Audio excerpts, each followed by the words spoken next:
All right, can everyone hear me? If somebody could, Janan, can you hear me? I can hear you. Okay, great, thanks. I did try This is to this is John mute. Oldfelder. I can hear you as well. Great. I did try to mute some people. I was getting a lot of feedback. But anyway, it's 7:02 and we've got a number of people in attendance already. So welcome everyone. Thank you for joining us this evening. This is a community meeting regarding the proposed zoning ordinance amendment for outdoor lighting around the Turner Farm Park Observatory. And there definitely will be time for questions and discussion later. But at this point, if everyone, yes, could keep your microphones muted. And I would like to actually introduce Supervisor Faust to start us off. Thank you, Carmen. I'll start off by thanking you, Carmen, for a couple of years now of good hard work on this project and getting us to this point where we can talk about the substance and the issues, concerns, and so forth. You know, kind of by way of background, just to make sure we're all starting at the same point this evening. The Board of Supervisors in 2020 revised the countywide lighting standards. We hope to address the impacts of glare and light pollution in doing so. But at the same time we did that, we got a request from the community to consider directing staff to draft a possible amendment to the ordinance that would create a dark sky preserve around astronomical facilities. We actually went ahead and did that. We directed staff to begin the process, and that's really what we're talking about here tonight. That was the beginning. The amendment is based on state enabling legislation that someone got passed in Richmond that allows counties to establish these dark sky areas within a half-mile of astronomical observatories, but meteorological laboratories, and one or two other things. There's only one place in Fairfax County where that special dark sky statute would apply, and that is around the observatory in Great Falls. So in March of 2022, so this is now 2 years after the direction to the to staff, the GFCA and my office sponsored a community meeting to review the existing outdoor lighting regulations and discuss some of the potential changes to help protect the dark skies around the observatory. Someone needs to mute, I think, if you're not muted already. The March meeting included presentations, quite a few presentations, and a lot of great information. And I think we all came away much more informed about what the issues were and what the proposals were. So following the meeting, start getting, we sent out surveys, started getting feedback. We've gotten a lot of emails, a lot of letters. There's obviously a lot of concern in the immediate area that would be impacted. There's also support for the ordinance, but the purpose of tonight is to get to hear more from the community about what those concerns are from those who support the ordinance, to perhaps share your reasoning with your fellow community members, and basically, I hope we can get closer to a decision. At this point, no decision has been made. That has to be. You have to know that before we start the conversation. There will be at some point, the way this would move forward, if it moves forward, is that the board would advertise a public hearing, and there would be a hearing before the Board of Supervisors where everybody could testify, public hearing. But before we get to that point, we want to see, where we stand. What are the concerns? How would those who support the ordinance suggest those concerns be addressed and so forth? So just hopefully just a community conversation about an issue that's clearly of interest and concern to many people. So with that, I will turn it back over to Carmen to run the show. All right, thank you so much. I am going to try to share my screen now. Hopefully this will work. Teams takes a minute for me. Janine, can you see just the slide? Yes, just the slide. Okay. All right, great. Okay. Well, again, welcome everyone. I am Carmen Bishop in the Zoning Administration Division, and I am joined by Leslie Johnson, our zoning administrator. You can see we are all in the same room. And Janan Cato, also, she is a planner in zoning administration. And also Tammy Schwab is on the line with the Fairfax County Park Authority. And she knows a lot about the park and the observatory. And also she knows a lot about light pollution. So I asked if she could join. She might be able to help answer some questions. And also Dr. Peter Plavchin, and he is an astronomer with George Mason University. And he also has agreed to maybe help field some technical questions on light pollution and the observatory if we have any. So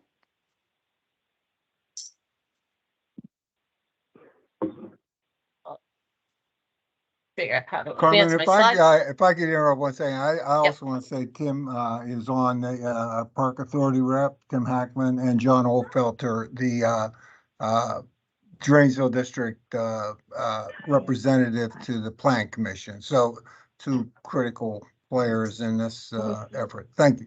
Yes, thank you so much. And thank you all for joining us. If you could please mute your microphones at this point. Yeah, thank you. And like I said, there'll be time for questions and discussion in just a few minutes because I just have a few slides to present. I'm going to go over some background. Actually, Supervisor Faust already covered some of the background for me, so that's great. And then I'm going to dive into the details of the revised staff draft that was just recently posted. And then there'll be time for that question and discussion. And we do also have the chat box. I think maybe I saw already, maybe somebody has posted something in there, and you're welcome to put your questions and comments in the chat box. All right, so where did this amendment topic come from? As Supervisor Faust said, there was a zoning ordinance amendment that was adopted in 2020 that revised certain of the outdoor lighting provisions countywide.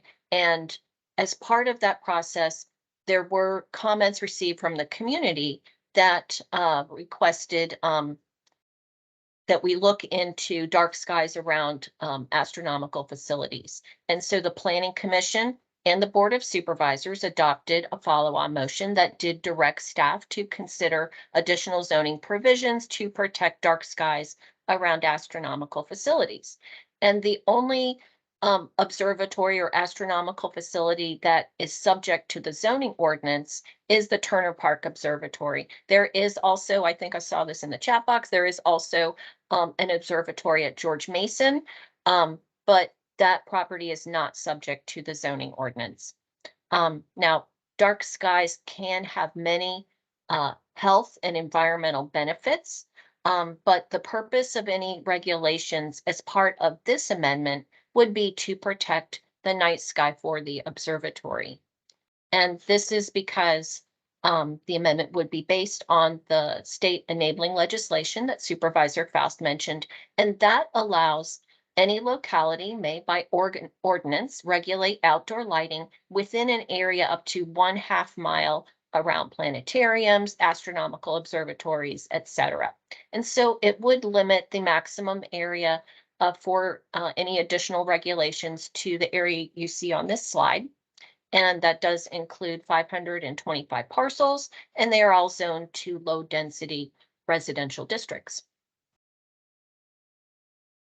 So most zoning ordinance amendments, they do follow the same general process, and staff works on topics as assigned in the zoning ordinance amendment work program that's approved by the Board of Supervisors annually. And then the first phase is the research and outreach. And so with this amendment, as Supervisor Faust mentioned, we did have a town hall last spring. And then following that, we had we conducted a community survey, and we posted a white paper with draft text at the end of August. And then that was discussed at the September town hall. And now we have received additional comments since then, and we just recently have posted revised draft text, and that brings us here to tonight.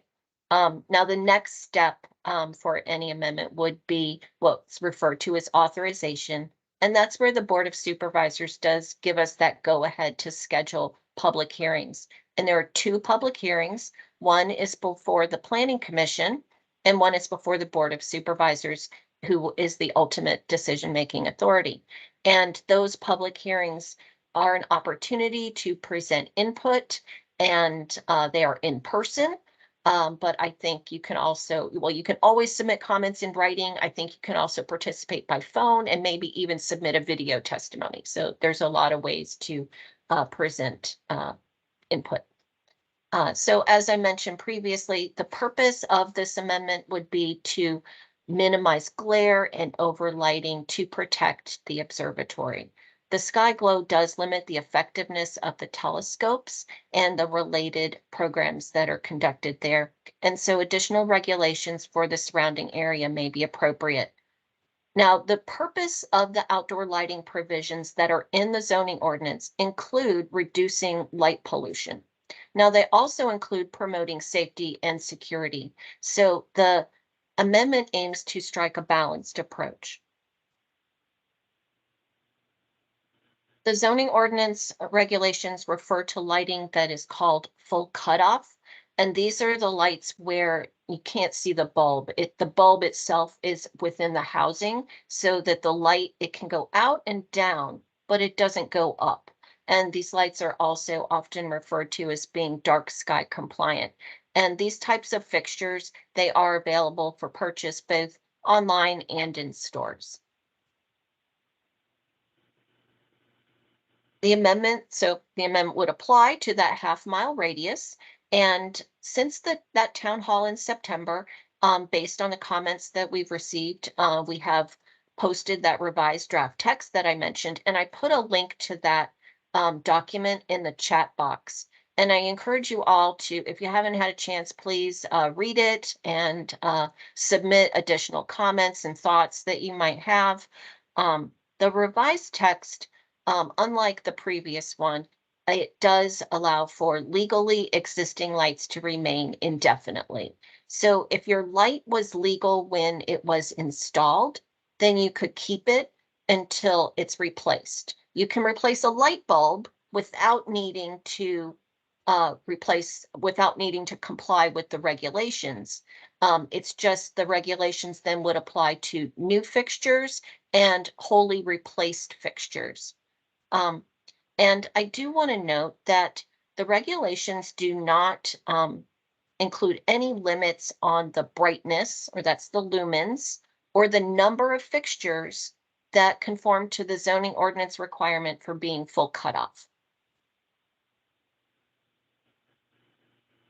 All right, so in addition to what's often called grandfathering that I just mentioned, where your existing lights could remain, the revised text also allows for more flexibility while still proposing limits to reduce impacts on the night sky. So I'm going to walk through the chart. If it's, I don't know, depending on your screen, it might be a little bit hard to read. We do have a version of this in the the staff summary with the draft text that I posted in the chat box. And then, of course, we'll post this presentation afterwards as well. So I'm going to skip the first line. That's the grandfathering that I just mentioned. So the next row about motion activated lights. So the zoning ordinance, it currently allows motion activated lights to not be full cutoff if on single family lots, that is, if they are 4,000 lumens or less, and the light turns off within 5 minutes of your motion ceasing, and if the light is directed within the property boundaries. And so with the August draft, we carried that forward, except we did propose to reduce the lumens from 4,000 to 1,500. So for context, while it depends on the efficiency of your bulb, so it's not exact, but 4,000 lumens is approximately equal to a 250 watt incandescent bulb, and 1,500 lumens is approximately equal to a 100 watt incandescent bulb. And then with the February draft, we proposed to continue with that recommendation. So moving on to the third row, other lights on single family lots are not required to be full cutoff if they are 1,500 lumens or less. And so with the August draft, we proposed to carry that forward, but to limit it to just one light at each door, exterior door or garage. And we also said that you could have driveway or walkway lights in particular up to 10 lumens or less. So with the February draft, we're carrying that forward, except we're being more flexible. So instead of just one light at an exterior door or garage, it could be however many lights. And that's because we have gotten feedback that many of the homes, for instance, are designed to have, say, have 2 coach lights, one on each side of the door, and so forth. So in recognition of some of that, we'd say, we're not going to count how many lights you have at your door, but if it's a light positioned to illuminate a door or garage, please, if you could mute your microphone, then it could be allowed and would not have to be full cutoff if it's 1,500 lumens or less. And then we also expanded to allow any type of light up to 20 lumens or less. And so in this way, many people might have string lights around their deck or some other landscape lighting. So that would be more flexible than just saying driveway or walkway lighting, although you might want that as well. All right, so moving on to the last row, the zoning ordinance, it currently allows uplights or spotlights, so it could be positioned up or down if it's intended to illuminate a particular feature, like an architectural feature, maybe a special landscaping, a flag. And they don't have to be full cutoff as long as the light is shielded to confine the light primarily to the object intended. And so with the August draft, we had proposed a limit of 15 such light fixtures per lot. With the February draft, we have revised that. We've removed the number, the 15 proposal, and instead we are recommending that you can have however many you think is appropriate for your property, but there would be a maximum of 300 lumens per fixture. And this would be important because, again, these lights are faced, they could be faced upwards. And so we are trying to reduce the light pollution to protect the observatory. And so this is, really that is the sum total. It's kind of a short proposed amendment. That's about it. And we are ready actually for some questions and discussion. We would like you to raise your hand if you would like to speak, and we'll call on you. We will try to keep track of, the order that people raise their hand, and we'll probably lose track, so please be patient with us. You are, as I said, you're also welcome to use the chat box, and from time to time I might stop and answer questions from the chat box. I'm probably not going to read comments from the chat box because people can read those as they go along. So that's all I have, and I am wondering, Janan, do you know, we only have one person who's raised their hand so far. Oh, and if you want to raise your hand, in Teams, different people, it might look different on your screen, but in mine, there is a little raise hand, feature. On mine, it happens to be positioned between the people, tab and the React tab at the top of my screen, but I know different apps might be, it might be a little bit different, but anyway.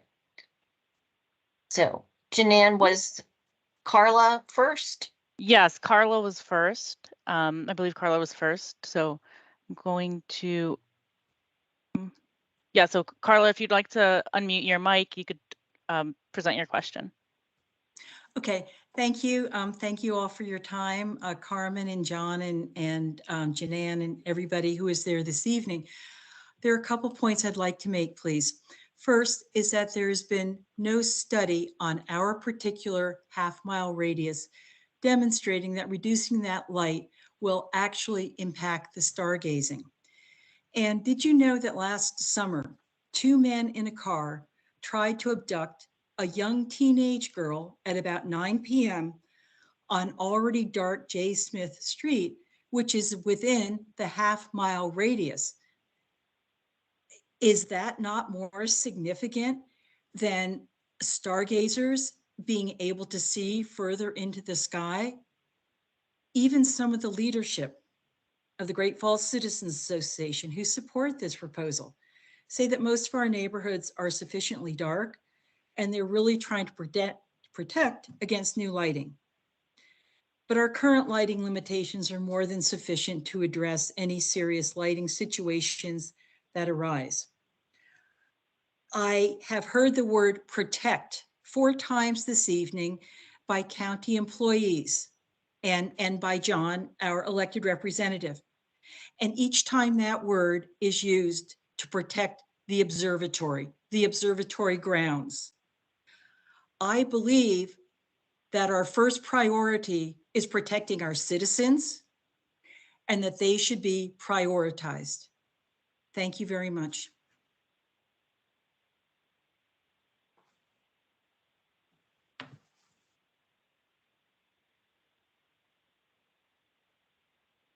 All right. So, and after you speak, if you, just to help us, if you could lower your hand, Sure. yeah. Janan, do you want to help walk us through if you're able, if you're keeping track of who raised their hand? I think it was Jordan, but I'm not sure. Yeah, It was next me. was Jordan. Yep, it was me. And by the way, I'll preemptively lower my hand so you don't have to worry about it. Hi, Jordan Sembauer. I live over in Foxvale Farm, which is directly west of Turner Park Observatory. We are 115 homes in the HOA here. Supervisor Faust, you might have gotten a few emails from the Foxvale Farm community over the past couple days. That's because I set up a petition specifically for our community to discuss some of these matters.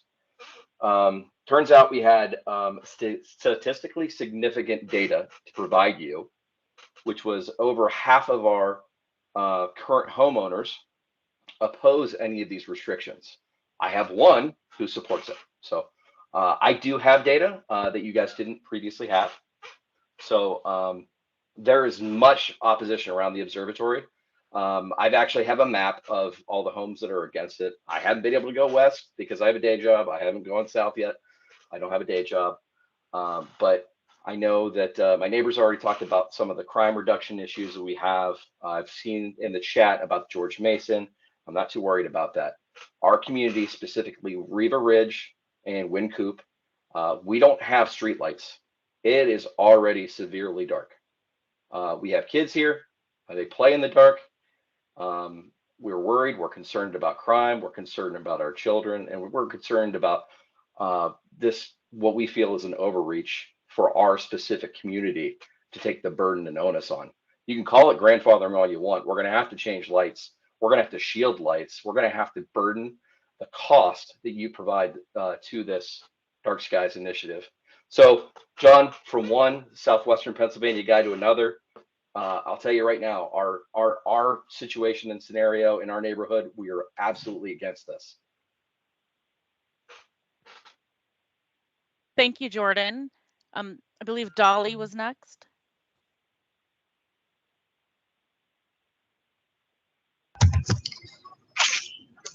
Hi, I'm Dolly Whelan. Thank you for letting us speak tonight. We have a small group of people who want to look at the stars, generally 1 or 2 evenings a month, versus at the same time asking residents who live within a mile, half a mile from the site to change their outside lighting to full cutoff, which means spending more money and, most importantly, increasing the risk to safety 365 days a year. So safety, what am I talking about in safety? We heard people the other evening say that with these lights, their neighbors or friends or family coming into their homes were having difficulty going up the steps because there wasn't enough light for them. And number 2, I worry about persons who want to do havoc, create havoc in our neighborhoods, like breaking into cars or breaking into our homes. This gives them kind of free rein if it's not light enough to create some sort of robbery. A couple questions. Well, one neighbor, which I thought was a really good idea, he said, what if the dark skies people let us know that the following Friday will be the night that they have that they need it darker? So what if the neighborhood turned off their lights that night? Would that possibly work? And then my last question is grandfathering. When you say grandfathering, how much time are we talking about? And does that include if we sell our house? Does that say that moves over to the next person also, that they continue to be grandfathered? Can you answer that question? Thank you.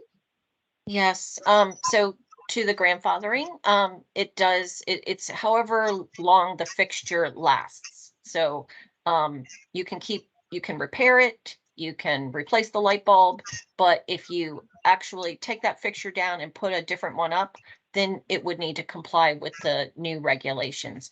And that's how the zoning ordinance has changed over time, within the lighting provisions even over time. And that's how the regulations have been worded in the past as well, where it said, after this date, here you have to meet this new standard. So that's, so there's no time limit. It's however long they last. Now, some of your questions about the use of the observatory, Tammy, I'm wondering if you might be able to talk about the frequency of use, and maybe even touch on some of the light pollution questions. So, I will say for my part that we have spoken with the Reston Police Station, and they did participate in the previous town hall as well. And they do recommend lighting for security purposes, but it isn't necessary to say overlight, for instance. And in fact, sometimes that can be the glare can actually make it harder to see people sometimes.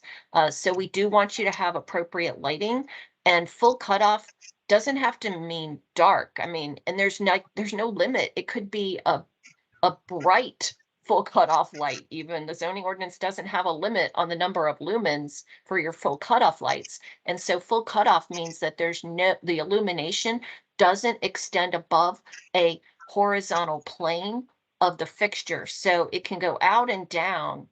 And, since your intruders are most likely out and down and not jumping from the sky, that can work for you. And we do, the zoning ordinance, like, as I said, part of the purpose includes safety and security. And so there's no limit on the number of light fixtures that you feel like you need. And I'm sure that depends on every property is different and how it's laid out. So I'm going to stop talking and let Tammy talk about the observatory. Thanks, Carmen. So we have actually been making sure that we are programming. So every Friday is open to the public, right? So we're definitely going to be doing Fridays when there's good weather. But we also have classes 2 to 3 times a week other than that, right? We've got Boy Scouts coming out there. We've got lectures and different things going on all year round, and almost every week. So there's a lot of stuff going on there. I think it would be potentially difficult for us to let you know every time we are going to be observing at the observatory.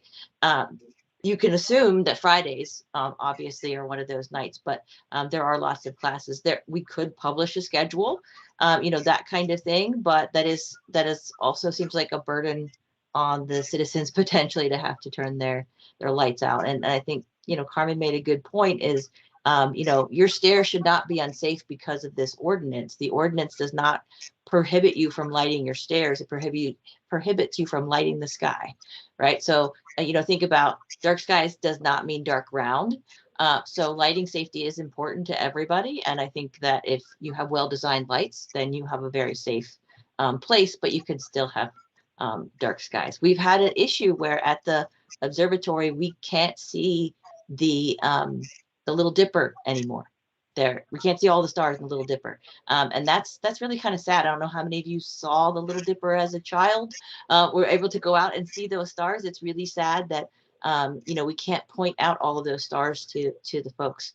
And I know a lot of you are saying, well, Tyson's is causing that, but really it does matter how close the lights are to the observatory, to how affected the sky is. And so that's an important piece of the light pollution is lights that are close. So we really are trying to just prevent that light from going in the wrong direction, but not preventing light in general.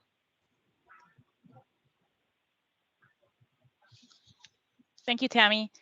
I think we can take a question from the chat. Poppy had asked, can the county speak to the topic of disrupting the circadian rhythm of wildlife? So I don't know if Tammy wants to speak to that, and but I'm just going to caution that we'll keep it brief because I like to stick to our enabling legislation. And so the purpose of this amendment is not to protect the circadian rhythm of wildlife, but to protect the night sky for the observatory. But it is probably something that Tammy could offer a couple words on. So. Yeah, so as Carmen said, there's tons of benefits to dark skies, to humans, to your wallet, and to wildlife, especially beneficial wildlife like skunks. Skunks won't hunt where there's too much light. They're the ones that eat the grubs out of your lawn, and you can have a better lawn and a better garden if you have skunks controlling the pests. So there's a couple different things going on. Every animal's affected a little bit differently. There's a worldwide decrease in pollinating moths. They've gone down 10% in the last 10 years because of light pollution. And so, as Carmen said, that's not what's happening here. But I think in general in the county, we're looking at the effects of light pollution in broader ways. But here we're specifically talking about astronomy. But if you want to have more information about how it affects all those other things, there's lots of information on the county website. Light to Protect the Night is the name of the page the Park Authority has posted. Thank you, Tammy. And next we had Eileen, who had raised her hand.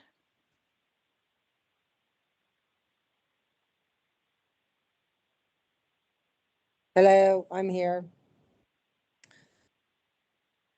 Okay, I'm an advocate for the International Dark Sky Association, and I just want to let people know that, as Tammy said, dark skies does not mean dark ground. And I've lived here since 1969, so I've seen an awful lot of changes over this county, and I've seen, as growth and everything, things have changed. So many more lights have been added to everything.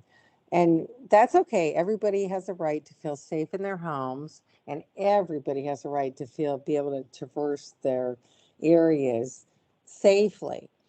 There are studies, and people there's a company out in Colorado that works with the Grand Canyon and also the University of Boulder. they have been able to put in lights that don't affect the environment, but also let people feel safe when they're traveling. That's all we're talking about. You don't have to have all these lights shining up and everything else. So I just really want people to understand that there's ways to safely and comfortably do this stuff without it impacting the environment, our human health, and our view of the skies. And that's all I'd like to say. Thank you very much.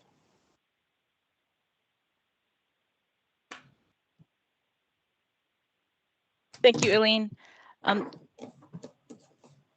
Next, we had Cheryl. Yes, hi everybody. My name's Cheryl Sadowski, and I just want to thank everybody for coming to this. I think it's important to mention that one of the most important parts about this is sort of the whole democratic pluralistic process that's happening. It's really important when citizens get together with local government and have a really good, civil, reasonable dialogue about things. So I appreciate that, and I want to thank everybody who's participating. I also just want to say I've lived here for 22 years. I think Great Falls is an incredibly special place. I think most of the folks who live here feel that way. I wasn't here when the citizen Charlie Olin in 1998 worked really hard through a series of these types of governmental meetings to actually preserve that little piece of parkland over there from development, and to actually create that observatory in that area, of which I think a lot of us are so proud and feel so good about.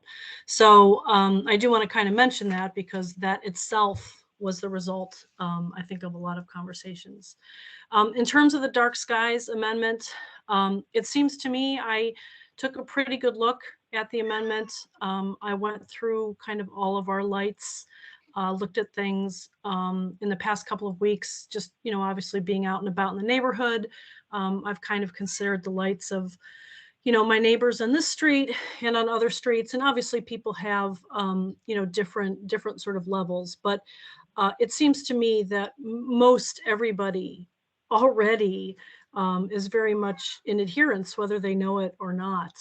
The 1200 lumen limit for full cut, what you guys are calling full cutoff. I think most people have that. The coach lights are reasonable. They're aesthetically attractive. They provide security as well. The floodlights that may turn on and off, for motion activated, etc. Your limits go up to 4,000, which is a tremendous amount of light, as long as it's shined for 5 minutes or less, which, would presumably alert anybody to any type of security issue. Seems very reasonable. And also the fact that there's exemptions for holiday lighting and string lights, and lights that shine upwardly for aesthetic reasons on trees and flags. All of this stuff seems to me to be an incredible balance, which I think is what we're usually seeking, between safety and security, as well as aesthetics and interests in the dark skies. So I think, in my view, what this really does is kind of codify what's already happening. I was looking out last night and just thought the neighborhood looked, absolutely beautiful. I'm really proud of that. And I'm also proud of the fact that folks can have the freedom to kind of light their areas as they need to within these extremely reasonable areas for security and crime reasons. I'm not worried about things like the lighting police or overreach. Like I said, I don't think we're kind of dealing with that, since we're sort of working within the realm of reason anyway. There are obviously other benefits. There's aesthetic beauty, there's dark skies, there's circadian rhythms for wildlife and people. To be fair, there are folks who care about that stuff immensely, and there are folks who don't, and that's okay too. But in the end, I would definitely, I'm a supporter, and I live on Riva Ridge. I'm a supporter of this amendment. I find it to be incredibly reasonable. There is crime and security issues for sure. And some of the crime and security issues that we read about are in some of the most well-lit areas in Fairfax County, interestingly enough. So I don't think that's 100% the issue. So that's kind of my position. And I just wanted to thank everybody here tonight for listening, and most of all for the dialogue. Thanks.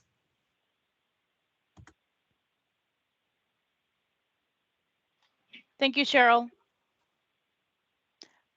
We had a question from Russ in the chat. Russ asked, please comment on how you will enforce compliance and who will issue the fines. That is a good question, Russ. Thank you. Enforcement for all aspects of the zoning ordinance is through the Department of Code Compliance, and it is on a complaint basis. And then they do go out and they will investigate if they get a complaint. And, of course, they try, they'll advise the person about what the regulations are. They're not just, I think usually they don't immediately go to a notice of violation scenario. The goal is compliance. So they'll advise the homeowner about what they need to do to come into compliance with the zoning ordinance, but it can result in a notice of violation if need be. What does a notice of violation do for a homeowner? I'm stupid. I'm sorry. No, I don't no. know. And Leslie might be able to explain better than I can, but I know that it can ultimately lead to fines by court. Right. This is Leslie Johnson, the zoning administrator. And I think, again, we operate on a complaint basis, and, we're not going out there searching for lighting violations or anything like that. So somebody would have to call something in and say, we think there's a problem. And then, as Carmen said, the inspector will go out and we try to get compliance. Usually they give them a period of time in which to try to come into compliance. But at the end of the day, if they don't, then the code investigator can issue a notice of violation. If a notice of violation is issued, there is an appeal process. So, and that appeal process does go, and you have to file your notice of appeal within 30 days of receiving the notice, and it goes to the Board of Zoning Appeals. And and they will hold a public hearing. We as staff, my staff prepares the staff report and supports the position of the DCC, which actually is acting under my authority as a zoning administrator to do the enforcement. And then, if the BZA agrees with the zoning administrator, then it can go to court from that point on. And if they don't and they agree with the homeowner, then it's up to, the board to determine whether, we take it any further than that. And so that would be something that we would look at. We haven't had any lighting. We don't have very many lighting complaints, I'll be very honest. We try to, those that we've had a couple in Reston dealing with replacement of lighting on, private property that's owned by Reston Association. And we worked with them and worked with the homeowners to try to resolve some of those issues. So, we got involved in the determination. But again, we're not, we do try to help folks come into compliance, and we will, evaluate that. So hopefully that answers the question. It does answer the question, but it also means now we're talking about time on the homeowner, lawyer fees on the homeowner, and possibly fines on the homeowner. So it is a burden on the homeowner within a half-mile radius of the observatory. I So mean, you answered the question. Thank you. Right. And again, there are requirements in the zoning ordinance today dealing with full cutoff fixtures that are applicable. So this would be, some additional regulations, but there are provisions in the ordinance today. So I just want to interject. It's the chat is moving along quickly, and that's fine. But and I can't quite tell if it's in jest and joking, but please don't call people names or tell people they're stupid in the chat box. I said I was stupid, and Brian's a friend of mine, so it's okay. Don't worry about it. Let's see, who was next, Janan? Next was Rakesh.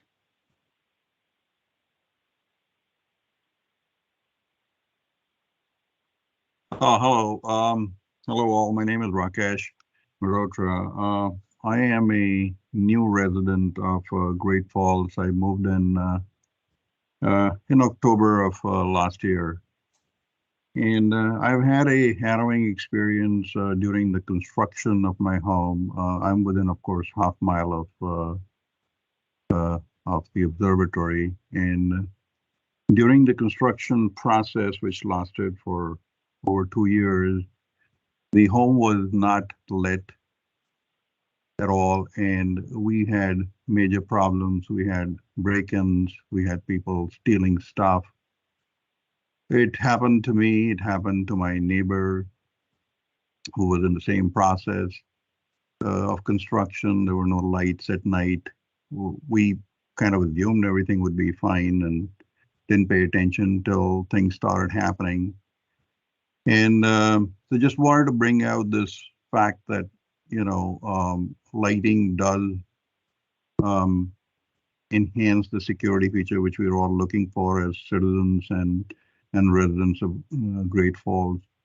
I also agree that there is got to be a balance between safety and the interest of dark skies.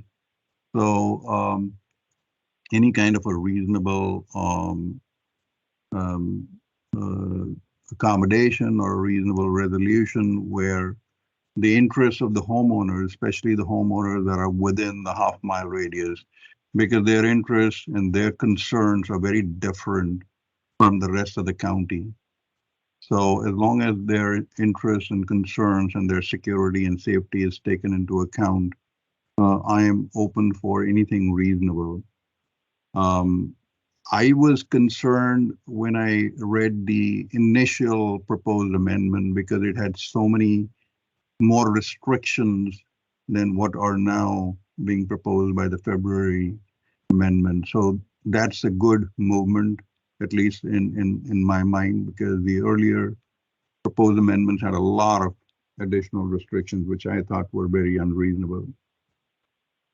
The other thing that kind of, as a person who's coming in, that comes to my mind is that, we live in this area, Great Falls, which is in the middle of Fairfax County. It is one of the most heavily or most densely populated areas anywhere. And, at some point, we have to keep in mind that when we allow so many new houses, so many more people to come in and live, there is going to be lighting, and that will impact the dark sky. So I don't know what is the feasibility of this observatory being relocated to an area where there would be natural dark skies and not allow so many homes to be built all around it.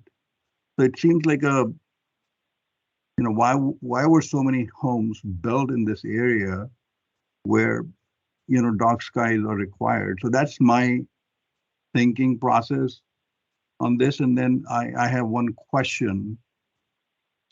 So I heard about the grandfathering clause. I just wanted to understand if somebody can explain the grandfathering part. Like, what is the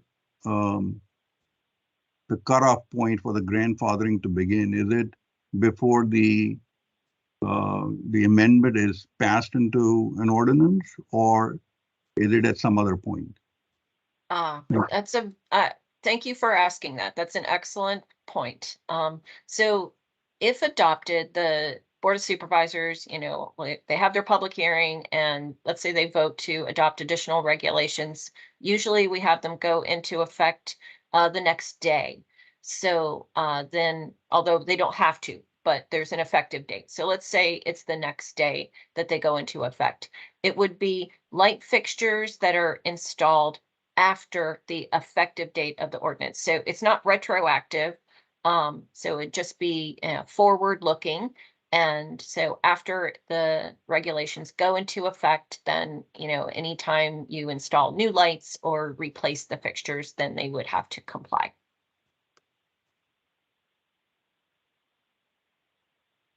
Thank you. Thank you, Carmen. Next, we had a question from Ron. He had his hand up.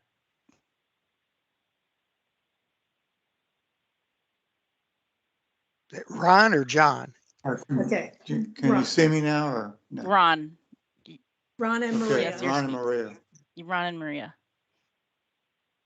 The darkness issue concerns us. We're in Paul's Manor, very close to the, actually adjacent to the Turner Farm Park.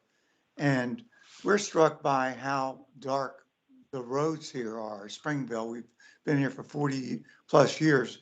But as we get older, it gets really tough navigating the roads, and lighting is very, very concerning us in our subdivision when we have homeowners very understandably walking dogs in all dark, and it's difficult to see them now. Any type of reduction in lighting would not be good. It's not safe in our view. So certainly in our neighborhood, we want to, even at driving at 25 miles an hour, it's almost too fast when you have people wearing dark clothing, walking their animals at night. Yeah, so we agree with the other comments about safety. In addition to the driving and walking, crime, all of those things are very concerning to us. A couple of other things though. When you start putting a restriction on a home, it's going to make it more difficult for us to sell this home when the time comes, because people are not going to choose to buy a home that restricts them in any way, and they will choose to go somewhere else. I think that is extremely unfair to those of us who own homes here today. And as my husband said, we've been here for actually 45 years. And all of a sudden our property value or our ability to sell is going to be decreased because of the observatory. The observatory has been there for quite a while now and functioning very nicely and successfully. We don't see the necessity to put a burden on the homeowners here in this area for that purpose. It doesn't balance at all. It's not an equitable decision whatsoever. And the other thing I wanted to say about the grandfathering, you're saying that we can keep our current lights on our garage and our doors that we have until they break. Well, if they're okay today, why can't we replace it in kind as long as the lighting is below the 1500 lumens? I mean, it just doesn't make any sense that we now have to put an ugly fixture up there. Sometimes very expensive. And can be very expensive. The ones we looked at were $500 online. Now, really, maybe I missed what else is out there, but and I'll admit to that that's a real possibility. However, it seems to me that if we can keep these lighting fixtures out there for the next year, 2 years, however long, why do we have to change it as long as we're not increasing the lumens? I have another comment to amplify what my wife was saying about the length of time the observatory's been in place. We followed the planning process for the whole, our community actually donated land to be part of, from its common grounds, to be part of the park. We've been a proud supporter of that over the years. But this just stumped me that the former missile site was converted in 2016, became an observatory. Under those conditions, operated successfully as far as we knew. or 6.5 years, and why is this necessary? Why was it even brought up for an ordinance change? I've heard the arguments. I respect the points of view. I totally disagree that it's necessary, and feel that it's going to be a very, I think there will be a lot of, if I'd only known later from residents, they would have become more active, like the gentleman from Foxvale.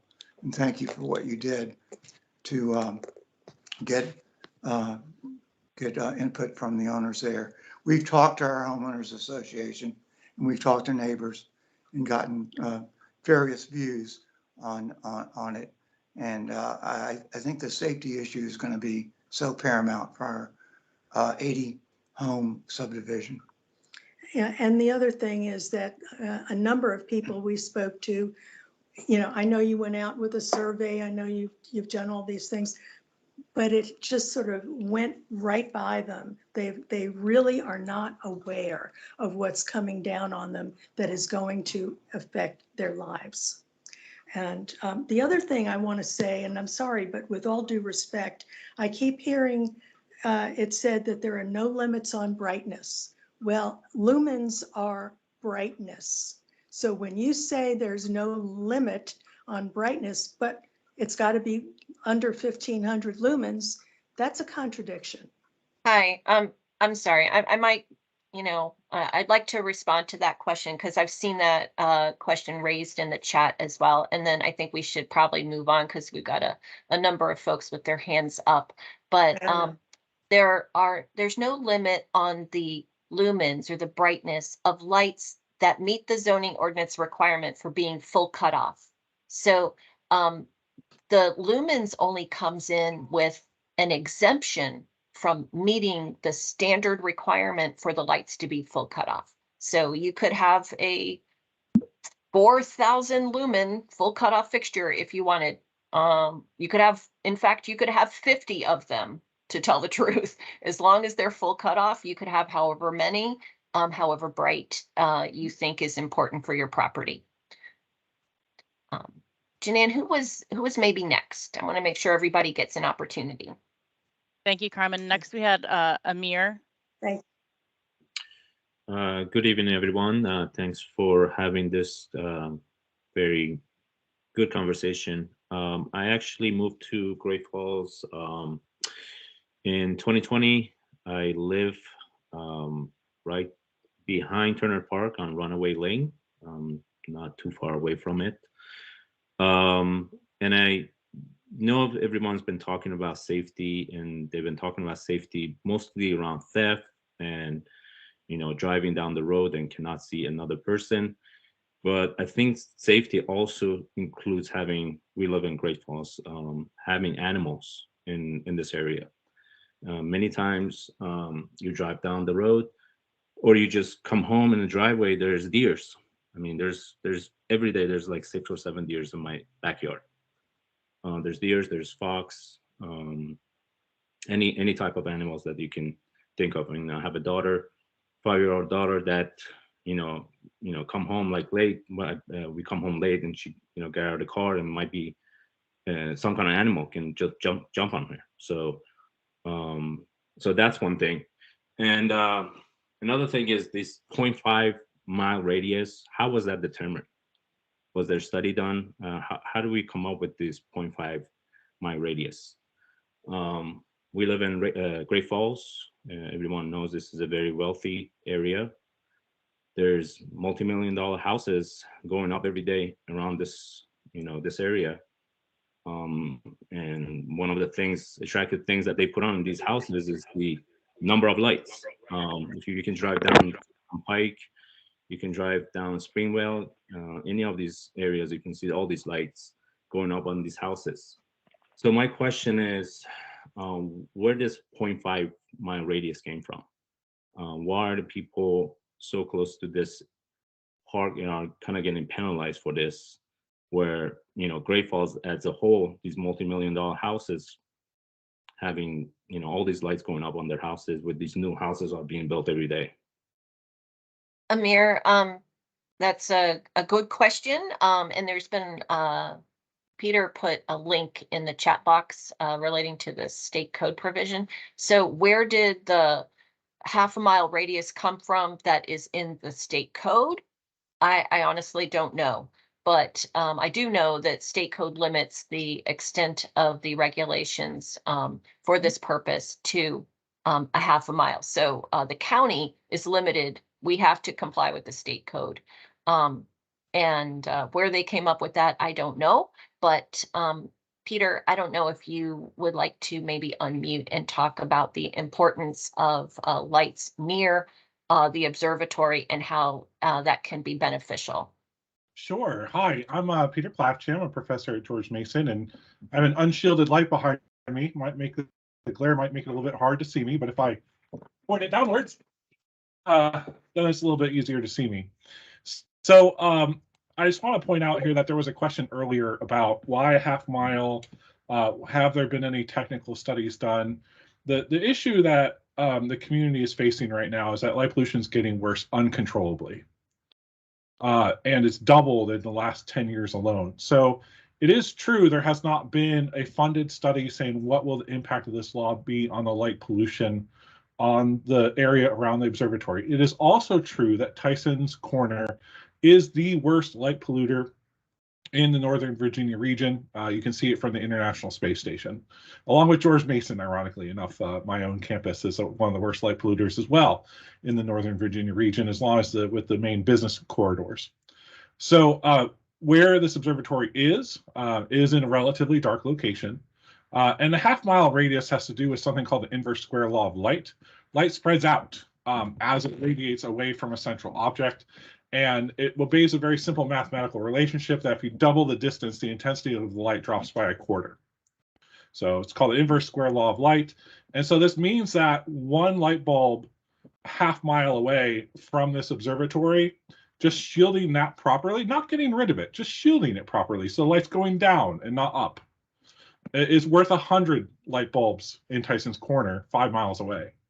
So it has, the closer you are to the observatory, the bigger impact you have, and it grows quite, not exponentially is not the right word, it's a power law, but it does grow substantially the benefit to the night sky the closer you are. And for those of you that may not realize that light pollution has doubled in the last 10 years, and of course it's been growing for decades, but it's accelerated over the past 10 years with the adoption of LEDs, in every major metropolitan area. And I encourage all of you to go outside the next clear night and look up and find the Big Dipper, find the constellation of Orion, try. And then take an hour's drive west of here, maybe to Sky Meadows State Park, and do the same thing. And you'll see a completely different sky. Maybe you haven't looked up in a long time. Who likes looking up the most? Our children. And we're one of the great drivers and engines of our economy is our STEM workforce. The aerospace industry we have, the SIG industry, lots of industries in the Northern Virginia industry are driven by STEM careers and STEM education. And one of the first things that children fall in love with when they are growing up is the moon and the things they see in the night sky. And so we want this observatory at Turner Farm so students can come there, can see that. I'm sure they have statistics, how many scouts, Cub Scouts, Girl Scouts, church groups, community groups, families, and individuals come to this observatory. And what we don't want to have happen is for those students to come to the observatory and not be able to see anything. Because 20 years from now, the light pollution has doubled again. That's what we're trying to prevent here. We're trying to prevent it from doubling again so that you can't even make out the major constellations. And then that student will be disappointed by the night sky. There's nothing to see. And they'll lose interest in STEM, and they'll lose interest in science and engineering.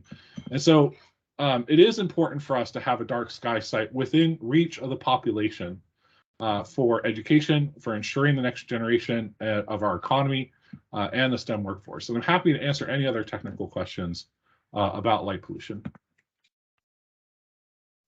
Thank you, Peter. We did have another, I think I'll take a question from the chat now. David asked, what is the effect of vehicle headlamps from traffic on Springvale and Georgetown Pike? I guess I might say that the right of way is not covered by the zoning ordinance. So even if they are really bright, there's nothing that we can do from a zoning administration point of view. I don't know if Tammy or Peter or Jeffrey, who volunteers with the Analemma Society, have anything they want to add on that, but Yeah, I have I something know really that there's quick. nothing that we can do about it. I have something really quick to add. Light pollution comes from light going upwards. So this ordinance is not about reducing the amount of light that you have. It's about pointing in a direction that's useful and preventing it from polluting the sky and all of its other effects. Specifically in regards to your question about, sorry, losing my train of thought there.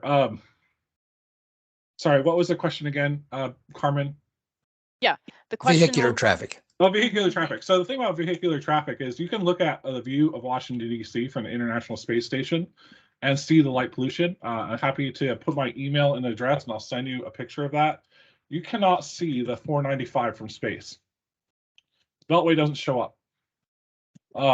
So vehicular traffic actually has a very small impact on light pollution. Headlights point down. They point up. They don't point up. So that is actually an insignificant contribution. The one piece of the Beltway that does show up from space when looking down on the Earth is the Woodrow Wilson Bridge, which is very well lit. The business corridors in the Fairfax County region do show up very nicely from space, as well as Tyson's Corner. So vehicular traffic is actually not a major contributor to light pollution. In addition to that, vehicular traffic decreases significantly as night draws on after rush hour ends. I'd like to just back that up too. Just from our experience for the last 20 years there, that has been a very minor issue from a lighting perspective, the vehicle traffic. thank you. Next, we had John. Thank you. I'll try to keep it brief because I know there's other people in line, but I first wanted to applaud the Whitworths. They had some excellent comments that I 100% agree with. My position on this is I do strongly oppose it. I've been a homeowner here in Great Falls on Riva Ridge since '96. So the quick math is like 27 years. I understand the need or the desire to have our children and the hobbyists and the Boy Scouts, be able to have this experience. As I could speak for some of my other neighbors, I myself was a Scoutmaster for years, merit badges, but I can tell you, the value of those teenagers, of those children, and trying to have that experience. I don't understand. I oppose trying to restrict the lighting in our neighborhoods where we live when I don't think it's that significant of a difference.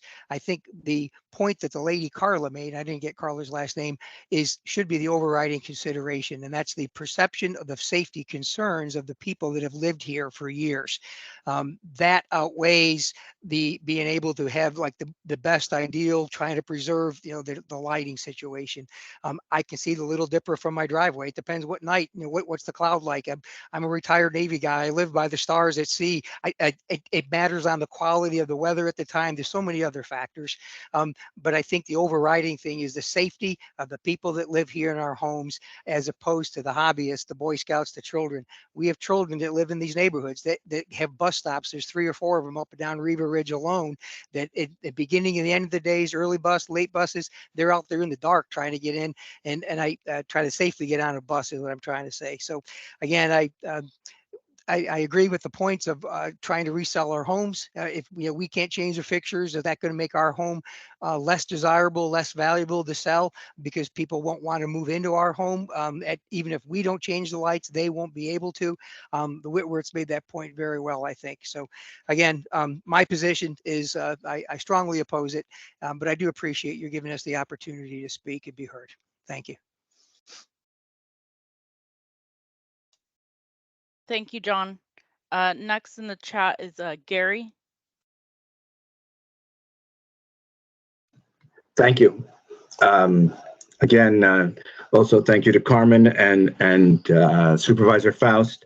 Appreciate everyone taking the time. I can't help but note that of the thousands of people who have participated in different educational programs, that's not to say the telescope business, but in all the educational programs in the park.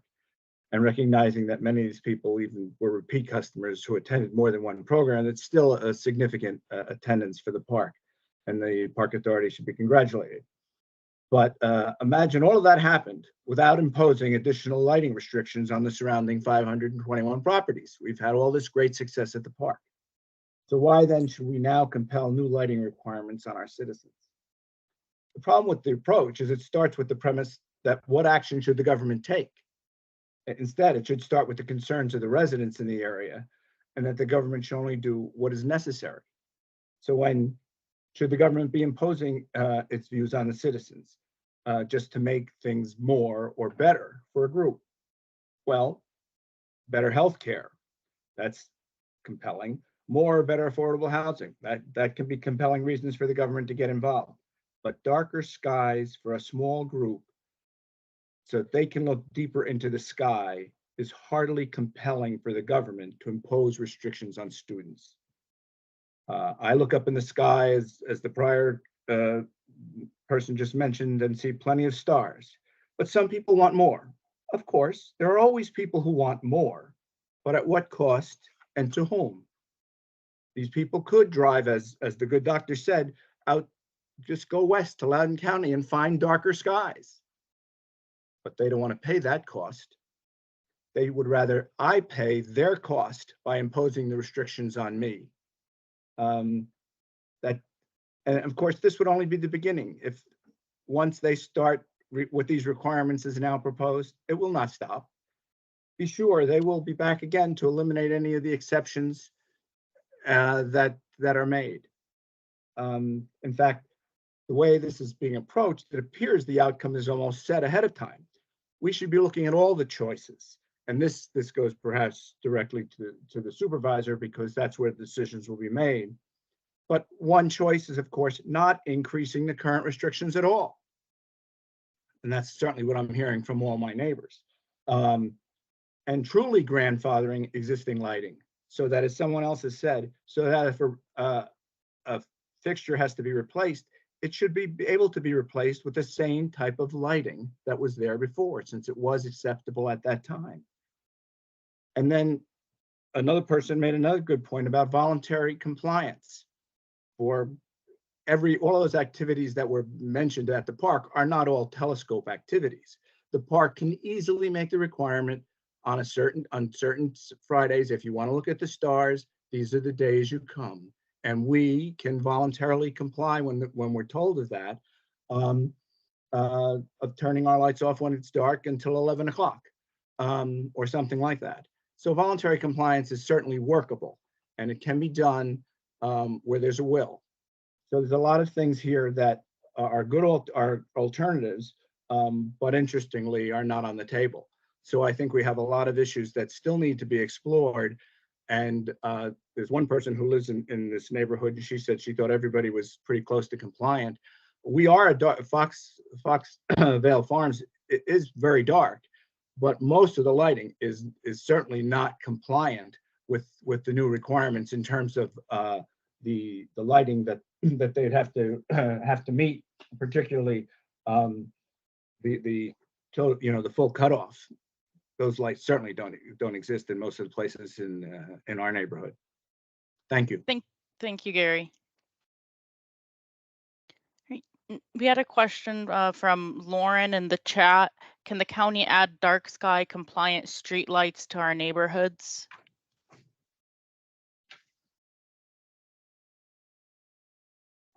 I don't know who we would refer that to.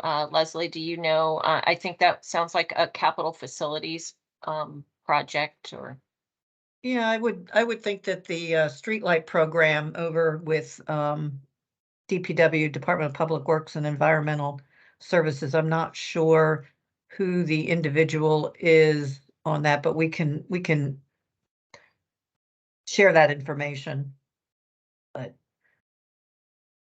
And I do believe that a lot of, most of the VDOT lights are, typically have the shoebox design or are, the cutoff.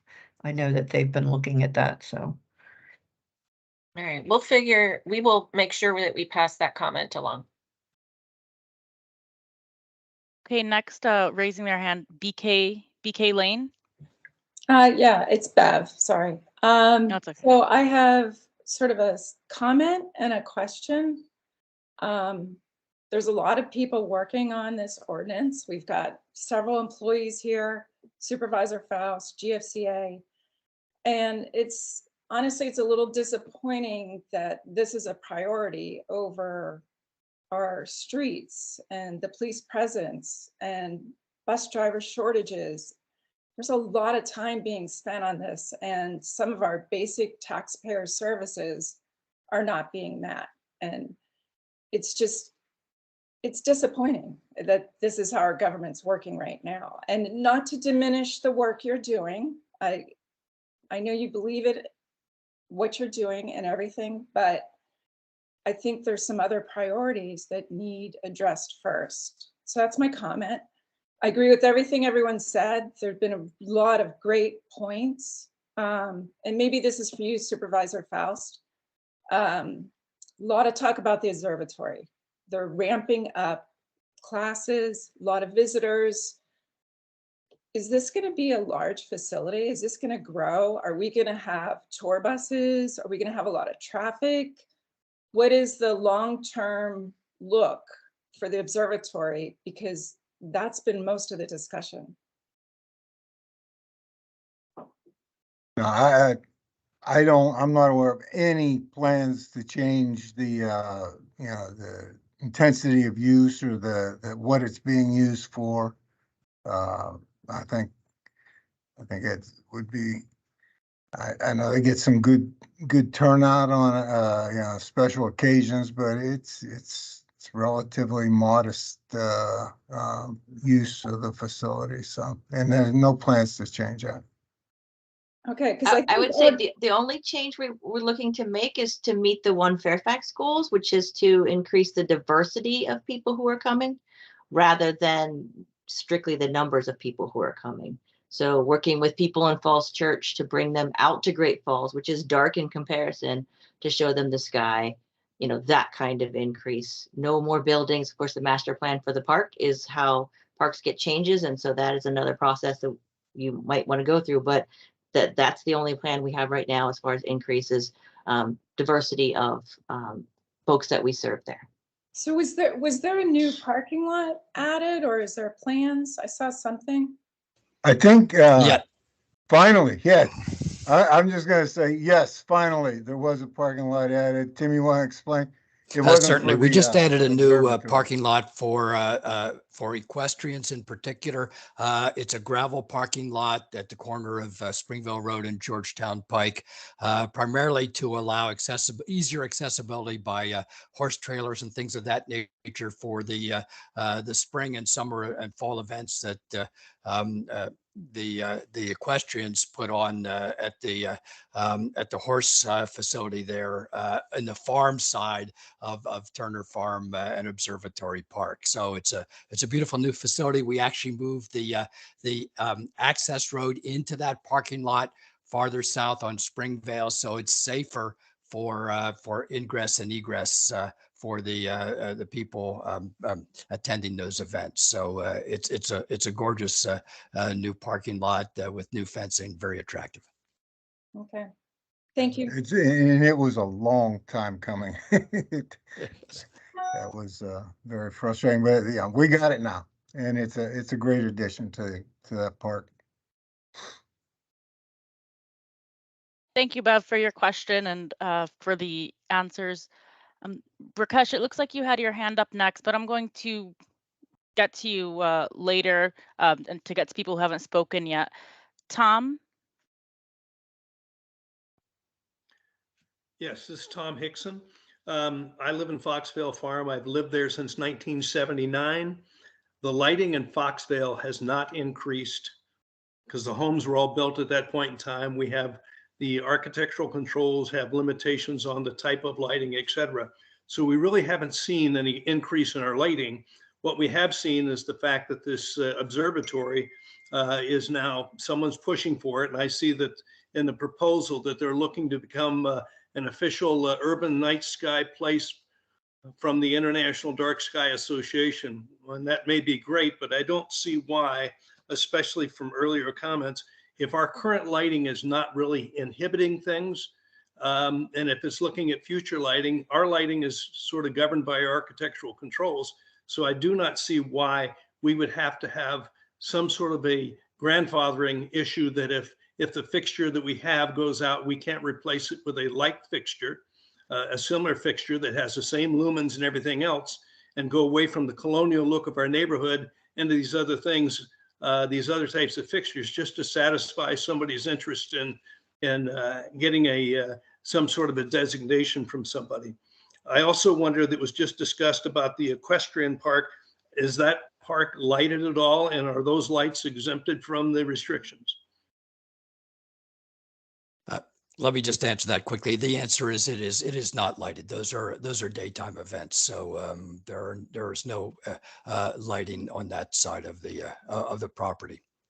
Okay. One other point I had was, when you go beyond the half-mile radius, not too far to the west, you've got a series of athletic fields which run their lights, which are big sports lights shining down.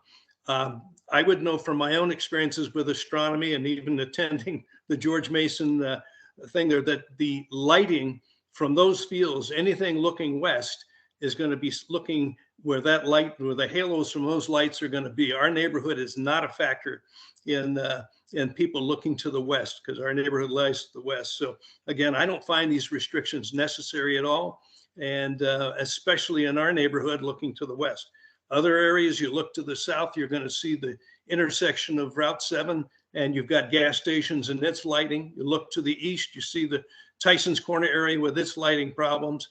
North, I'm not sure what you see, but looking to the west is going to be impacted by those lights, and especially, as was just described, for the limited amount of use that Mr. Faust has indicated, this has been modestly used. To put these restrictions on the homeowners is not really something that I feel is necessary. That was it for me. And Carmen, if I may, Tim Hackman again from Dranesville District Park Authority Board, address Tom's comments about the western lights in particular. Those lights in the Nike fields and elsewhere are in fact compliant lights that are focused on the field. They have reduced spillover. They've been tested to comply with the county ordinance and to minimize the effect of reflection into the night sky. So you may see some glow perhaps looking west, but in terms of trying to mitigate the pollution or effect on the night skies, these are compliant lightings. This is Tom again. I maintain that our neighborhood, in the 40 years I've been there, is not providing any issue in terms of light in the sky. Very limited lighting, as people have already discussed. So if the sports field is not causing lighting, I certainly don't think our neighborhood is having any problems with the dark skies.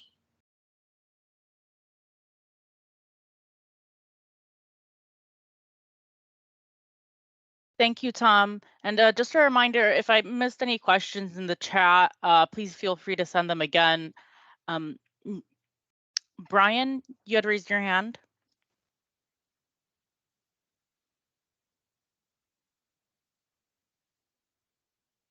Brian, you're muted.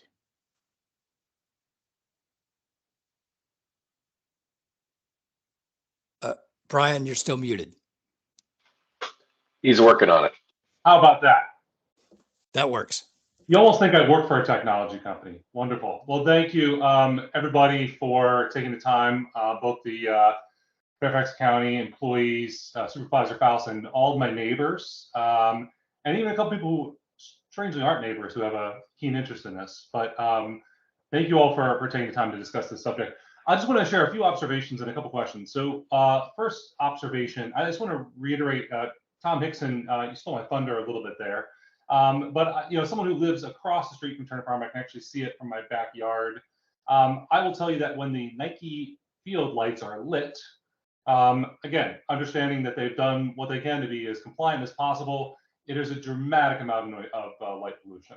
So much so that I can't see the stars, and that's obviously with the naked eye. So I can only imagine the impact it would have on these amateur astronomers who are using the facility. So I think we're really trying to address the big problems here. It shouldn't be going after homeowners who may have a light fixture in the front of their house, but rather these very large, high density lights that are beaming not only down, but there is some significant spillage, as I understand it. So again, I think we would really want to address the problem. I think that would be, let's go after the biggest thing first, which also I believe is a county-run facility. So I think there could be some potential work that you all could do there to really refocus on those efforts. The second thing, again, as being someone who lives very close to Turner Farm, regarding the safety, and I think people have already shared a lot of concerns around safety for pedestrians, safety for against potential crime, which we've seen a noticeable uptick in this area, but also vehicle safety. So being someone who can see the intersection of Springvale and Georgetown Pike, probably on a monthly basis, there is a collision there, usually as a result of poor lighting, people swerving to miss one another. And I don't know what the statistics are of that particular intersection versus other intersections that are more well lit, but my gut says there's probably a lot more accidents that happen there. And I think a lot of it has to do with the fact that there is very poor lighting in this area in general. So not only do we have issues of crime, but we also have issues of vehicular safety. And I guess the only other thing that the question I would have for everyone here is, how are we measuring our current light pollution at Turner Farm today? So what is the measurement that we're using today? Is that higher or lower than where we want it to be? What do we anticipate it being after the dark skies, this new law is put into place, or ordinance, or whatever you want to call it? And what is the overall impact going to be later on down the road? Like, what are we going to see, or what do we anticipate seeing if we don't put it in place? So what is the hypothesis of what the light pollution is going to be 5 or 10 years from now at Turner Farm when we don't put any of these restrictions in place? So I just want to see the data and what our hypotheses are on what exactly the measurable impact is going to be to this. Not, well, we want the skies to be darker. What does that mean exactly? And how can we quantify it?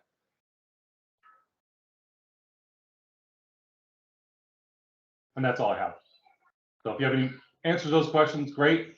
If not, well, I think those are good questions we should have answered before the Board of Supervisors makes any decision on this. Brian, I'll say I think those are excellent questions. And to be honest, I wish I had some model to predict exactly the answer. That would be great. But the sad truth is I don't. Peter did speak to some of the scientific properties of light and so forth. And but there's so many variables, especially as you think about all the different options that people have with regard to lighting on their property. And think about the grandfathering, and I just, even if we had the ability to model this, I can't even imagine how that would happen. But so the short answer is I don't have a specific answer for you, but the amendment has been drafted, and this is for discussion purpose, and I think we're having a great discussion here. With the goal to reduce the light pollution in the area to protect the observatory. Right, and I guess my question I will is say just we to are reflect going. that, real quick, just to reflect that back though. So do we know what we want to reduce it to? Is there a measurement, and maybe this is where Peter might be able to lend some of his scientific expertise. Where is it at right now? What do we expect to lower it to? And so what are we going to know how are we going to know we're successful besides just looking out the window, knowing that this met with some success?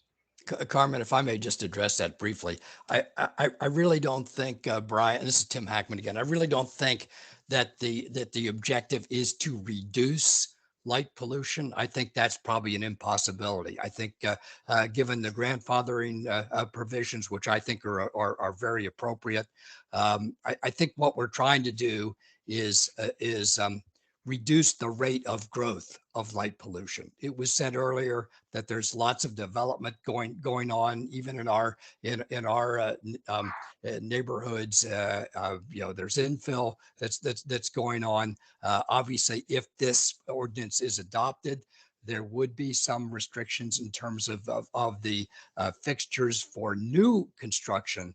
But given the provisions and the overall rate of growth outside the area, I think the answer is the best we can hope for is a slowing of the rate of light pollution so that we can have a longer life of the observatory that eventually I think over time is probably going to be maxed out in terms of its usability. So that's, at least that's one person's view of it. Yeah, I I appreciate do that. want to add, we quite a are bit. going to measure light pollution at the observatory as part of the designation we're applying for. That's something that we're going to be required to do in a scientific way. They're going to give us, here's the protocol for measuring light pollution. So those measurements will be available in the future. And I agree with Tim, because of the grandfathering, we're not going to see an immediate effect of this, but hopefully, prevention for the future, thinking, for the future, because the lights tomorrow, if this went into effect tomorrow, nothing would change the next day. And I'm okay with that. I'm just looking again to the future, but we will be measuring the light pollution, and we're going to try and keep it in that rural range is what I would hope. Though it's not something that we have control of at the observatory. We can measure though there on a regular basis and make that information available. Well, Tammy and Tim, thank you for those that feedback to my questions. I would just say that I think it's very important to have those measurements, understand what those goalposts are now, rather than after. So like, hey, we'll figure out what the goalposts are after we put it in place. I think that's not the right approach.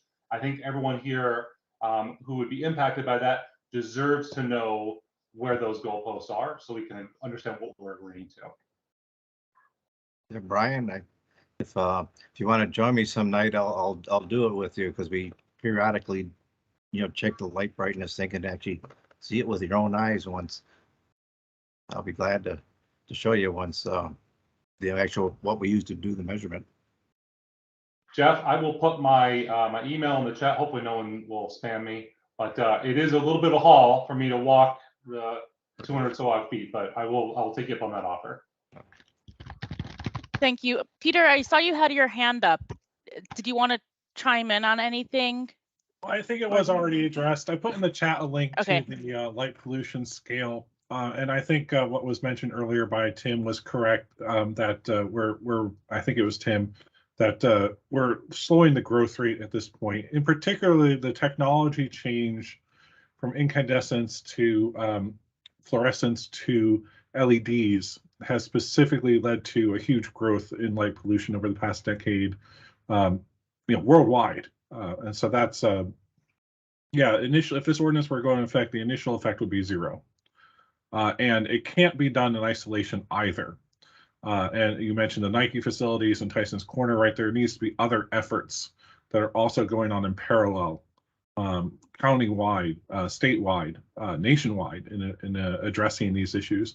And a good rule of thumb I like to think about is if you're in a real dark sky site and you have a full moon, the full moon does get pretty bright. You can see your shadow. And so the question is the sky right now, when you go outside, bright enough that you can that it looks as similar to the brightness of a full moon? And that's a good rule of thumb. Anything brighter than that is simply unnatural.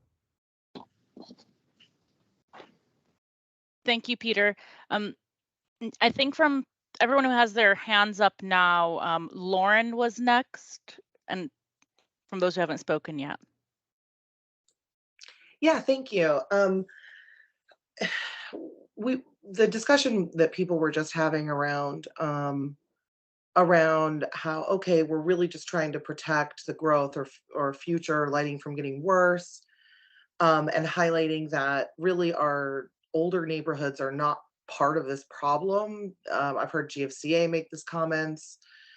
People here have addressed this comment as well, and that it's really the newer construction that has the bigger impact on increasing lighting pollution over time.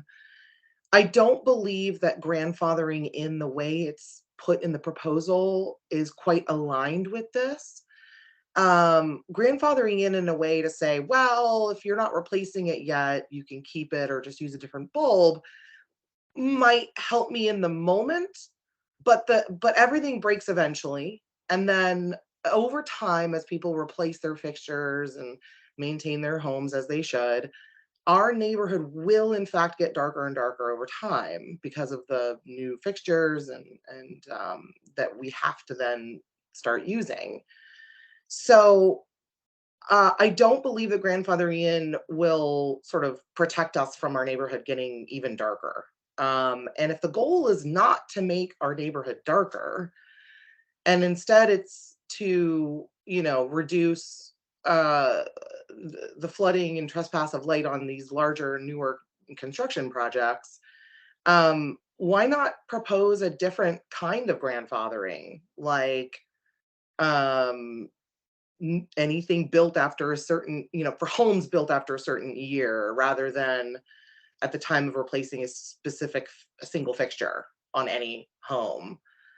So I think we have to remember the purpose and the goals that we're going for here.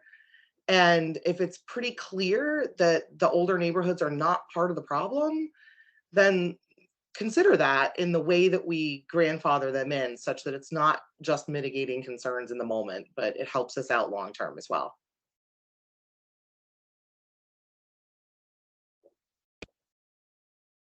Thank you, Lauren. Gary, I believe you are next.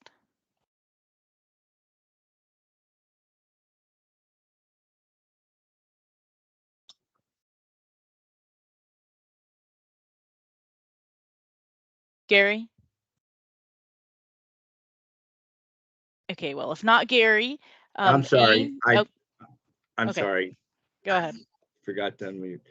I thought it was rather ironic that we were talking about that for the most part, what we're concerned about is all the new development and new lighting that's really causing problems. And that this proposal is coming out of the Planning and Development Department, which I assume also should have had an impact on allowing all of this new development that's going on, and it's creating all the additional lighting. And now we're trying to punish the old neighborhoods for the quote errors of the department for what they've done with the new people. I mean, it just doesn't seem to make sense. Thank you, Gary. Yep. Thanks. I believe Amy was next.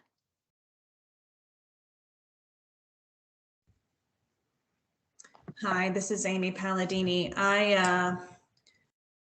I spoke at the last meeting, and I am still just as opposed to this ordinance. And I'm glad that Supervisor Faust is on this evening, because I have a few things that I'd like to say. This is a slippery slope of government overreach. A half mile today equals possibly a mile tomorrow, 5 miles 3 months from now, 10 miles 10 years from now. I don't know. I'm just making up these terms because, it's a slippery slope and we all know it. If any businesses actually existed within the half mile range of the Turner Farm Park Observatory and they were going to be impacted, I wonder if we would be having the same debate. It's interesting that this is all residential. We are all taxpayers. We all pay a lot of money to live here. And it's really frustrating that we have to spend our own money to retrofit our lights to benefit some local, and not even local. Sometimes people are coming in from far away, different counties for stargazing, which is a lovely thing to do. And I am in favor of the observatory and stargazing, but I am not in favor of us having to completely retrofit our homes in order to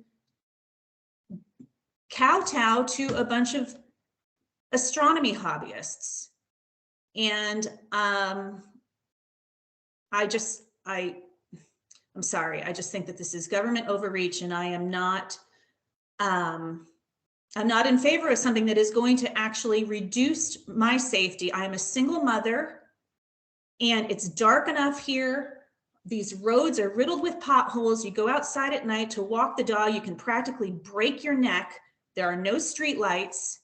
And, you know, I can't believe that we are prioritizing astronomical hobbyists. And I have nothing wrong with astronomers and that, but we are tax-paying residents who live here 365 days of the year. And voters. And we are voters.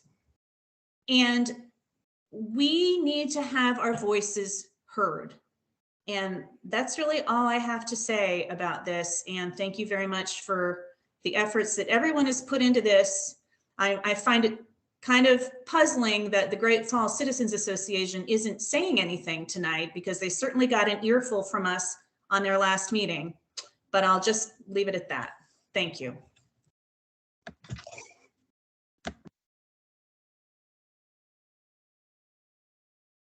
I'd like to say one thing though. I work with a lot of these astronomy hobbyists. They like astronomy a lot, and they could go way out in the country and do their observing. They come here to work with the kids and families. They give up their time to work with the kids and families to make an educational thing that is a fundamental thing, what makes our society great in the future and stuff. They're giving their time to do that. So I think we should thank them for that, because they're doing their best to do that. And the people here that are pushing this dark sky initiative are trying to help that. And so please at least understand that part, that these people are dedicating their time. They're servants for you. And we do a lot. We even clean your road here. You know, it's that little side. We walk the road and do a pickup, which I understand might even reduce crime. So these people work very hard for you. So I think we ought to appreciate that. You can have your viewpoints, and I understand that, but please don't put down those people that help us so much. That's all I have to say. Thank you, Jeff. Is there anyone who, just as a reminder, we'd like to end by 9. And I see there's a couple guests just raised their hand who haven't spoken yet. Jennifer? Thank you. Jennifer Falcone, Chair of the Land Use and Zoning Committee of the Great Falls Citizens Association. I just wanted to thank everyone again for their commentary that they have forwarded to me and the association over the last few days. We are taking into account all of the commentary in the review of this ordinance. I have received a great amount of correspondence, both for and opposed to this, and I appreciate the time and effort that everyone has devoted to this particular issue.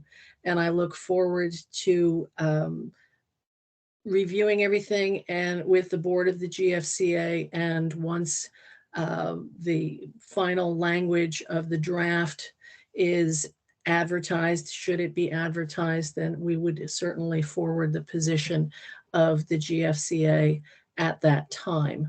I welcome anyone to contact me for any other questions, but I am concerned that there has been a lot of opinion and questions that are still remaining. So I would hope that those that are forwarding questions and comments, if they are interested, I could certainly work with them to get the confusion and misinformation cleared up, because I think it's important that everyone look at this from the same vantage point. One of the things that I hope that staff is able to make clear is that the grandfathering issue does allow the homeowner to repair their fixtures.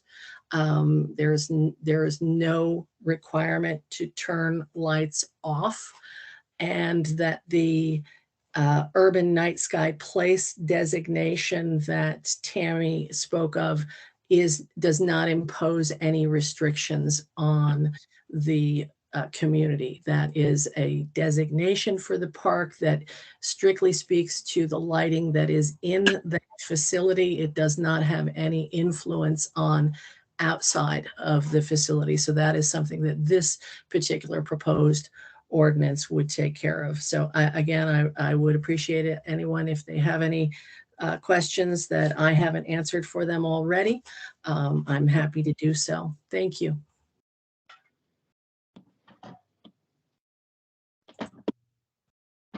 Thank you, Jennifer. Again, I want to welcome anyone who hasn't spoken yet and would like to speak to raise their hand.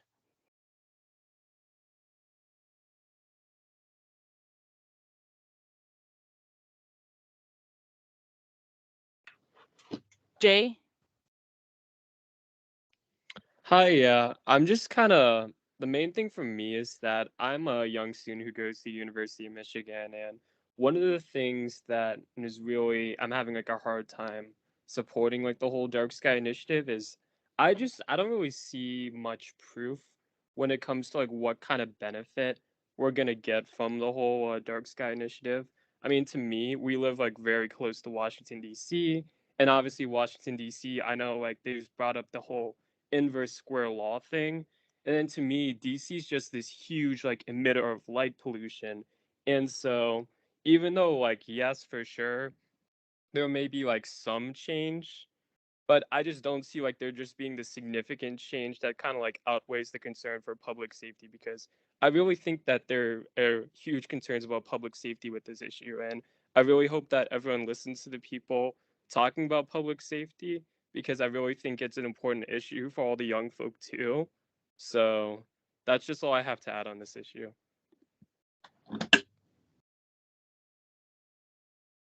Thank you, Jay.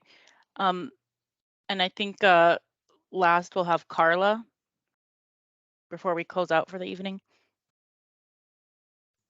Hi, can you hear me? Yes. Okay, hi, thanks very much. At about the 20-minute mark, there was a comment made that at an earlier meeting that GFCA hosted on this topic, that the police had spoken about security. And to give a fuller picture of what the police said, and I was on that call, and I have talked to the police since then, is that the police addressed the homeowners' security on their own property. When the police spoke, they spoke of the amount of light, and these are virtual quotes now, that a homeowner needs to walk from a parked car to the front door, that a homeowner need on his own property, that a homeowner needs to walk out the back steps of his own house. So the police were addressing how much light is necessary for the homeowner to walk safely on his own property. The police did not address at that meeting overall security of a home from potential outside problems. If you look at the Fairfax County Police website, there have a safety booklet. I am not referring to the 9 p.m. check, but there's a safety booklet online. And a major chapter is entitled Exterior Lighting. And in the exterior lighting chapter, the police note how important sufficient light to light up your property in order to see who is coming on, who is at the door when you answer the door, etc., is necessary to secure your home safely. As I've listened to everybody tonight, and I do appreciate how you've really given everybody a turn to talk. That's been very, very important, certainly. But as I've listened to everybody tonight, I can't believe that John would want Marilyn in a home that was not lit the way their house is currently lit. I cannot believe that, or rather, let me go back, that the government individuals who are dealing with us this evening, and even GFCA, and GFC has done a huge amount of good for Great Falls over the years, but I feel on this particular topic, they've lost their way, because the government's fundamental purpose is to secure the safety of its citizens. And Tammy mentioned it was, quote, sad that some Boy Scouts could not see all the stars of the Little Dipper. Other people, Tammy also mentioned the importance of skunks because they help with grubs on your front lawn. And yes, we want to protect the wildlife, but we protect humans first and then wildlife. There has been no directed study about the exact impact of the lessening down the road of lights will have. I am of the opinion that some people are more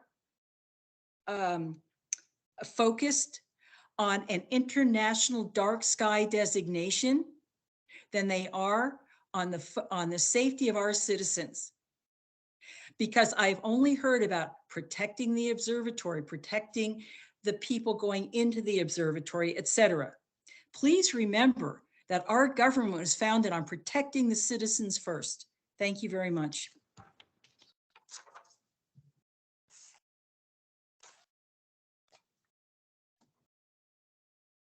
All right, well, thank you. I think we've had a lot of good comments this evening.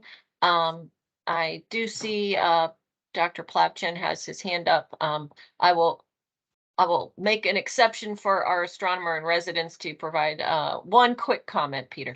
So just a point of clarification on Carla's point, light that goes up into the sky does nothing for safety. Does nothing for your safety. That light is lost. It's electricity wasted, it's power wasted, waste energy. It adds pollution in how that power is generated. It adds to climate change. And so there's nothing in this ordinance that prevents lighting for a homeowner walking their property. There's nothing in this ordinance that prevents a homeowner from keeping their property safe with sufficient lighting. Specifically, this ordinance is about how that light is directed and minimizing the portion that goes upwards.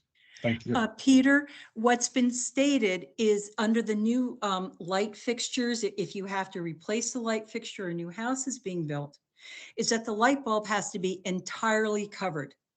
And when the light bulb is entirely covered, almost all of the light becomes downward facing light. I agree with you. I don't have light that shoots up into the sky. I don't care about that. But when a light fixture that must enclose the entire light bulb is mandated, we are talking about a very, very different set of circumstances. So thank you very much. I apologize. Carmen, before we close, I just wanted to say thank you to everyone. You know, I've been doing this for a long time, probably too long in some people's opinion, but I got to say that was an excellent discussion, and I'm very grateful to all our speakers and all those who were commenting in the chat to the extent I could. I was following it. It was very helpful, and we'll continue to work toward a resolution. But tonight's meeting was, in my opinion, was an excellent display of public, type of community I want to live in. So thank you. And as I said at the beginning, I did put the link to the staff draft in the chat. So please review that if you haven't already. And if you have additional comments or questions, please feel free to reach out, and we will we'll see where we go from here. Thank you. Thank you. Thank you, Carmen. Thank you, Carmen. Thanks.